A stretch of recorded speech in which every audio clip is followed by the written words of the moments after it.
Okay guys, so today's project is working on building a couple of lower unit Outdrive stands for our boat here. I've got a pair of Alpha 1 Gen 2 drives and I'm getting ready to do some work on them. And I found a good start of an idea in the boating magazine how to build some stands so I can roll them around and work on them. So I've already pre-built one, basically so I didn't look like a fool while I'm trying to make this video. And then we're going to build this next one here kind of together. So the first thing you need to do is take some basic measurements, which we'll get to in just a few seconds. But to get your stuff together and ready, here's a look at what you're going to need. You're going to need about 3 2x4s for each engine you want to build a stand for. And you can see I've pre-cut those. You're going to need 4 of them to create the base that will go on your dolly. I believe the boating magazine suggested an 18x24 inch dolly from Harbor Freight. I went with the 19x31s just to have a little bigger, more stable base. So those 4 2x4s there are cut for the base and the top layers, and the 6 2x4s right next to it are going to be what's going to give us our height to the bottom of our aeration plate all the way to the ground. So here's the tools you're going to need. You're going to need a skill saw, tape measure, pencil, a square, 2 different lengths of screws. I use 2 3/4 and 3 1/8 inch screws, and then I've got an impact ratchet sitting there as well. Alright, so the first thing we need to do is take some basic measurements. So what I did is I set my dolly down underneath my boat. Earlier in the day I had my son run the lower units down until they were fairly measured, fairly similar front to back across the ground that I'm sitting on. Obviously, this is going to change every time you park your boat, but it gets you close, at least for this. Putting your tape on top of this board right here, measuring to the bottom of the aeration plate, I've got 25.5 inches at the front, and I've got 25.5 inches at the back. I'm going to check both sides just to make sure my 25.5 will go around all the way. And I can see 25.5 will just clear there. And 25.5 will just clear there. So I would write that 25.5 inches down. Well, you don't forget that in the next few minutes. The next thing you're going to want to know is how wide your gear case is. Now you can use a calipers if you have one big enough for this, but I don't, so I'm just going to sight down the side of it, and I can see that it's about 4 7/8 inches tight, or about 5 inches. The next part you want to see is actually right up in here, and that's to get the width of this widest part here right under the aeration plate. And again, I'm just going to sight down, and I'm going to see that that's about 3 1/4 inches as well. All right, so we run right down that 3 1/4, we run right down that 5 inches. All right, so the first thing you're gonna wanna do is cut out your base pieces. They're gonna go on this cart. Remember I said I got the 19x30 inch cart. So if I pull the dimension here, I can see that I'm just under 30 inches. I'm gonna make my top and bottom pieces 29 inches. Now remember, you can need 4 of those, 1 for each side, top and bottom. Okay, so here we're gonna cut out the legs that actually give us the height. And remember, that's going to be whatever your dimension is from the bottom of your aeration plate to the ground if you actually want to have your lower unit suspended all the way off the ground. So in my case, I had 25.5 inches, take off 3 inches for the 2x4s, and I've got 22.5 inches on my legs.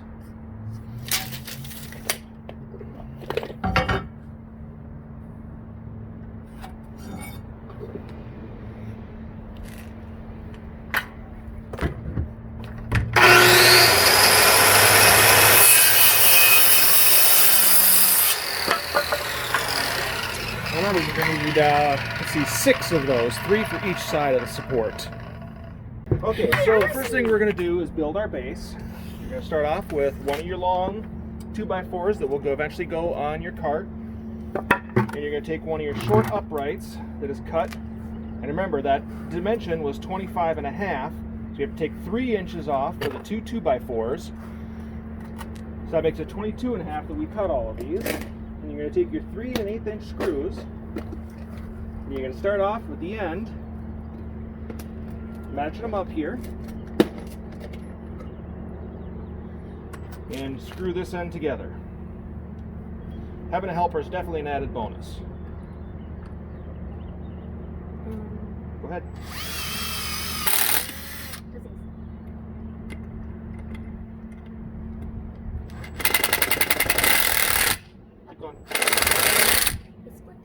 it split a little bit. Let's do another screw right here.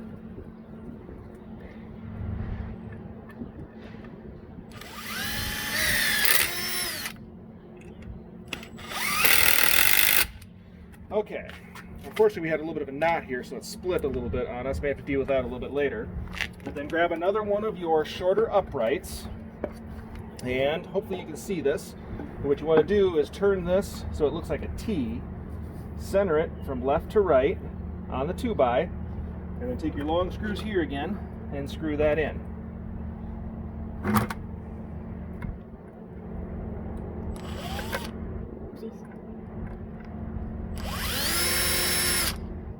Push. Did I get you?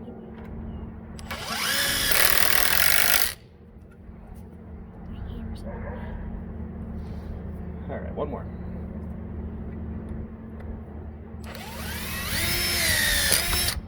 I got it.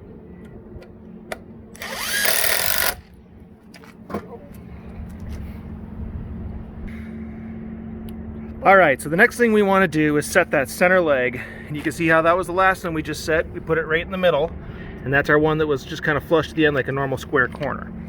So what you want to do, or at least what I did, is I centered this off of my 2x4. You can see I got a center mark there, and then because the 2x4 is 3.5 inches, I just backed off 1.75 inches and into 3.5, and that'll center me up for my next leg. So Dad. Okay, so we're going to turn this upside down, and we're going to set this 2x4 underneath it. Oh, grab the short one there, huh? Then I grab the short one.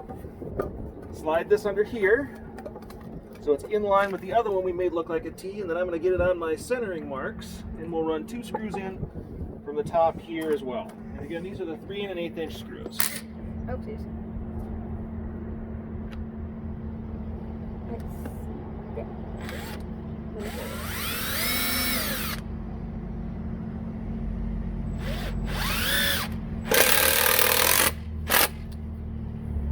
And one more. Oopsies.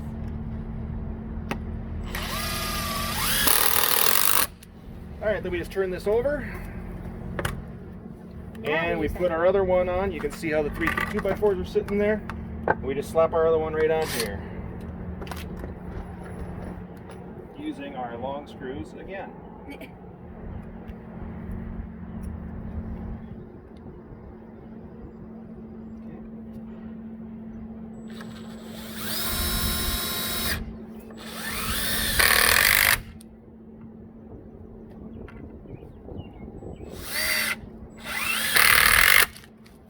Okay, and I had these 2x4s laying around, so they're a little crooked here and there, but we'll get most of that straightened out.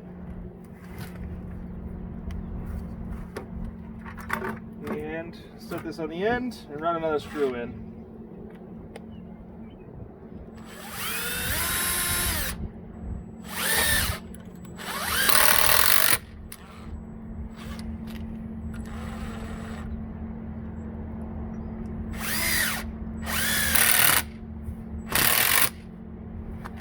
And then here we just basically kind of let this one float, get it as centered as you can from left to right on the thickness of the 2x4, and then run 2 more screws in here.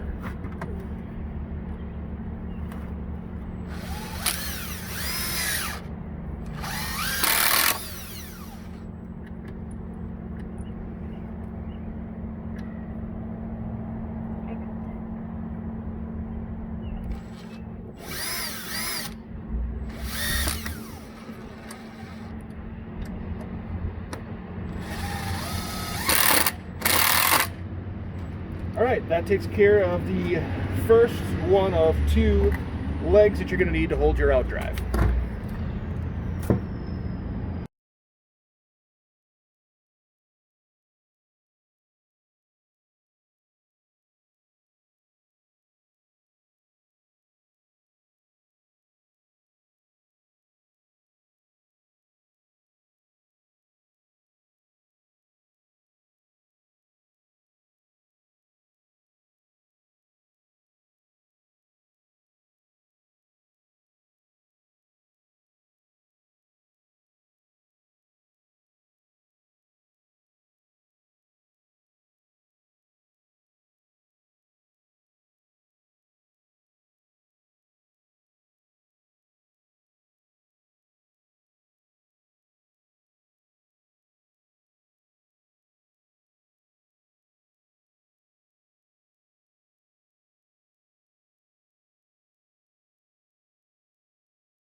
All right, now that finishes up the first of the two, so the two legs to build the support that you're actually going to set the lower unit on.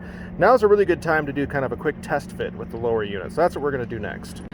All right, so you can see what I did with my other one is these are designed so that the flat-facing 2x4s go from the direction you slide it in from. So I slide mine in from stern to bow, and it stops right there. So that's what I've got sitting here.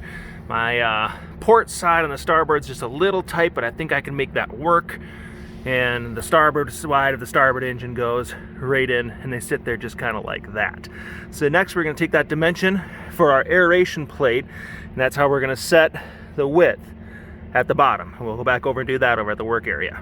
All right, the next step we want to do here on our stands is to basically, in my case, I want to center up my legs on the 19-inch base of my rolling stand. So in the center here, actually it's 18 inches, I marked off at 9 inches, and then I centered up a 3.5 inch 2x4, and I did that on both sides. And now I'm going to set the edge of each leg to that mark on the right and that mark on the left. And then we're going to screw it in temporarily with these 2 3/4 inch Torx screws. So notice how when I'm setting this on here, I'm setting the edge of the 2x4 right to that black line. And what we're going to do is we're going to put one screw on each end just to temporarily hold this in place. So you can grab the screw gun.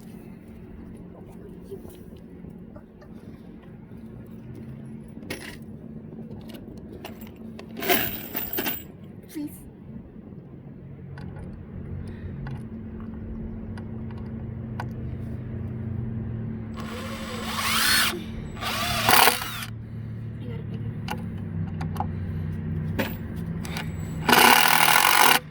All right, we got one on that side. I'm gonna grab the other leg. Grab the other leg.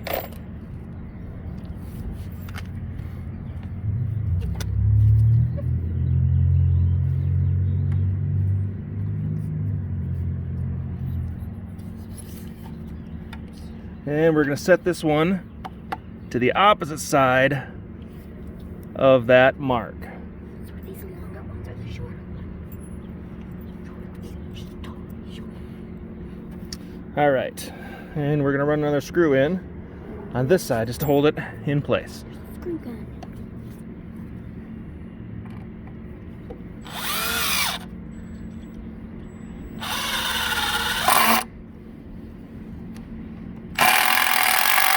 All right, we got 2 screws temporarily holding it on this end. We're gonna do the same thing on the far end.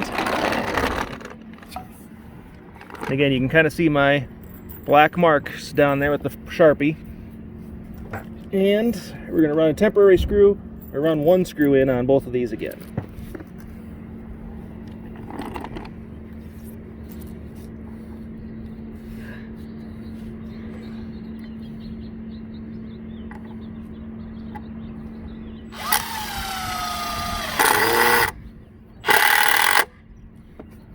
And same thing on this side. Holding it to my black mark again. Spinning it around so you can see and we can see. And we're going to run this screw in right here.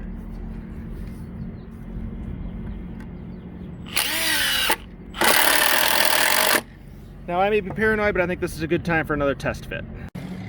Okay, so as you can see, it fits in there just fine. So what we're going to do now is we're going to finish screwing in the bottoms on here. I've been putting 4 screws on this flat end and 4 screws on that end. And then we're going to add this brace right here, top and bottom, to this end, and that creates kind of a good stop point. When you go to push this in, it stops. So we're going to pull this out and we're going to finish putting it together.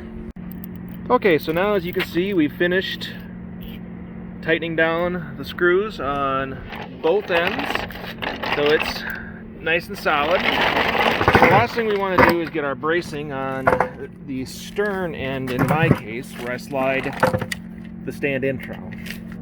So, measuring this, we see that we are going to need a board and a brace. Flip the phone around here. We need a board that's 10 5/8 inches. We actually need 2 of those, one at the bottom and one at the top. Alright, so now that I got our back bracing cut, I'm going to put these on the end here. Basically just go right on here. And where it goes into the end grain, I'm going to use my 3 1/8" screws again. And where it's just a surface grain, I'm going to go and just use the 2 3/4 because that'll be more than enough to hold there. I'm going to get the screws started since my helper's busy getting a snack. So I'm just going to hold this up here and run the screws in both ends. Put 2 more 3 1/8 in the end grain.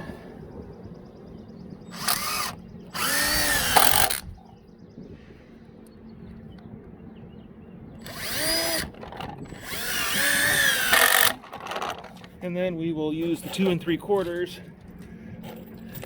for the top. Probably a little overkill here, but I figure I don't want to drop a $1,600 or $1,700 lower unit. And I'm only a few years away from probably having to replace them anyway. Just with all the corrosion that's on them.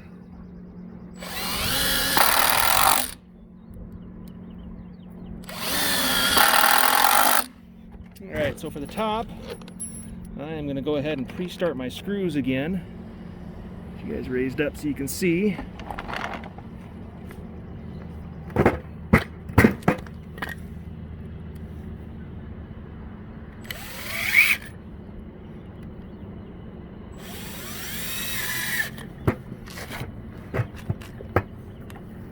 So basically I'm just going to hold this flush to the top and flush to the outside there. Depending on how straight your 2x4s were, you may have to do a little pushing and pulling to kind of get stuff lined up. But you know, again, we're not building a clock. This is just going to be a stand for our outdrives. So there I'm flush top, flush to the side. Put the first screw in.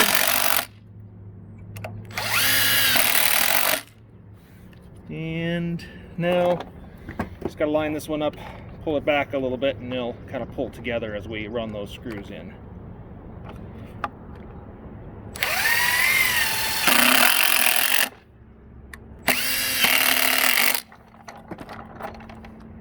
Okay, 4 more 2 3/4" screws, and we're done.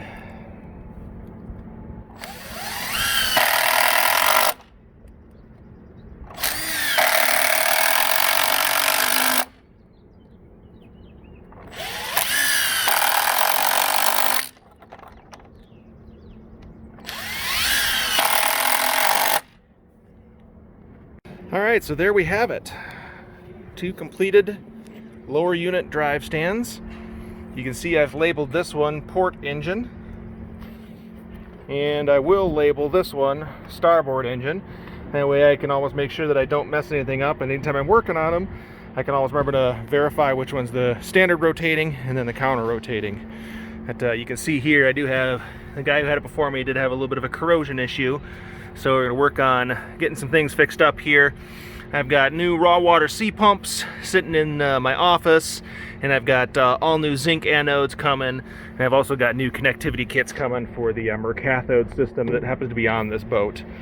So I'll have some more videos for you coming up shortly. If you like what you see here, please give me a like, give me a comment, and maybe even subscribe to the channel, and we'll try to get some more good stuff for you guys coming here as I do a little fix up on this 1993 SeaRay SunDancer with twin 5.7 Mercury GM blocks with Alpha 1 Gen 2 lower units on them. Thanks everybody for watching.